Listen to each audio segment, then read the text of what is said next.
Welcome to Coffee and Revelation for Thursday, and we come into Revelation chapter 14, and it's to understand it, it's speaking about the harvest. It's speaking about two different harvests, the harvest of grain and the harvest of grapes.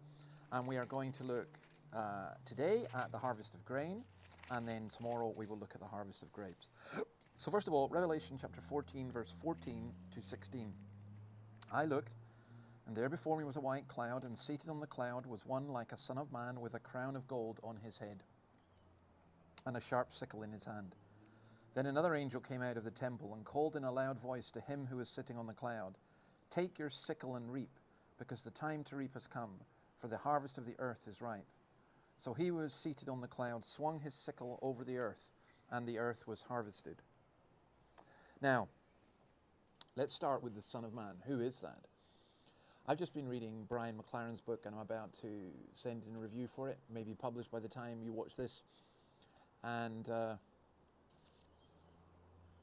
it's an absolutely appallingly dreadful book, banal, boastful, blasphemous, and just so spectacular ignorant. So, for example, he says Jesus liked to call himself the Son of Man, and he was really just saying that he was a normal human being by saying that.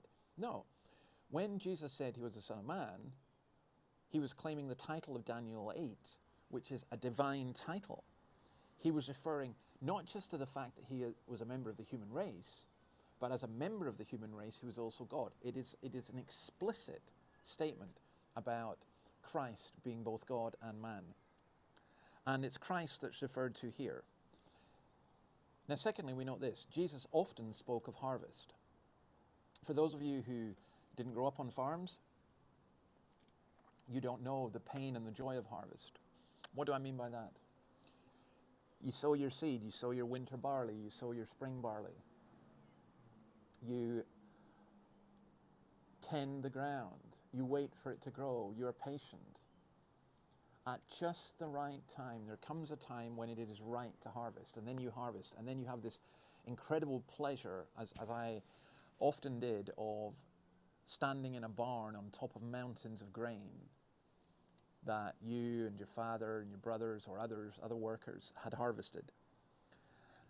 And that's what Jesus speaks of. For example, Matthew 9:37, the harvest is plentiful, but the laborers are few. Now, harvest here is imagery as to what will happen at the end of the age. There is to be a great harvest. There is to be a great crop. Oh, my notes just blew off there. Somebody down is going to get them. Oh, dear. The weeds and the crops grow together as well. He also says that. And there'll be a sifting out. There will be a great harvest. There'll be a multitude. We've already seen that in Revelation. A multitude that no one can count that shall be saved. The harvest time is coming. Now, there's a sense in which we're harvesting already because we are sowing the seed and we reap as people become Christians. But that harvest will not be the tiny group that may be in your church, or maybe the moderate-sized group. It will be a number that no one can count. That's what the harvest refers to, and it's a wonderful thing. Jesus is basically saying to the angel, "We're done, this is it, now bring the harvest in." So I thought I would leave you with this old hymn sung by George Beverly Shea, "Bringing in the Sheaves." "We shall come rejoicing, bringing in the sheaves." And I wanted to have him singing it because he was involved with Billy Graham in some of the great harvest work. You and I may be involved in a little harvest work, but that's what we're doing. When I grew up on the farm and worked on the farm looking for harvest, that was wonderful, but it's not as wonderful as working for the Lord now, looking for an eternal harvest, one that will last. So God bless you, enjoy this, and see you tomorrow. Bye. Bringing in the sheaves,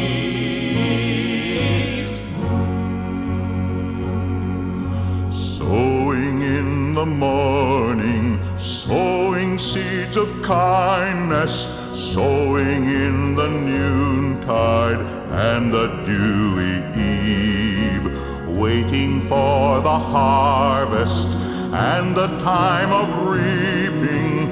We shall come rejoicing, bringing in the sheaves, bringing in the sheaves, bringing in the sheaves. We shall come rejoicing, bringing in the sheaves, bringing in the sheaves, bringing in the sheaves. We shall come rejoicing, bringing in the sheaves.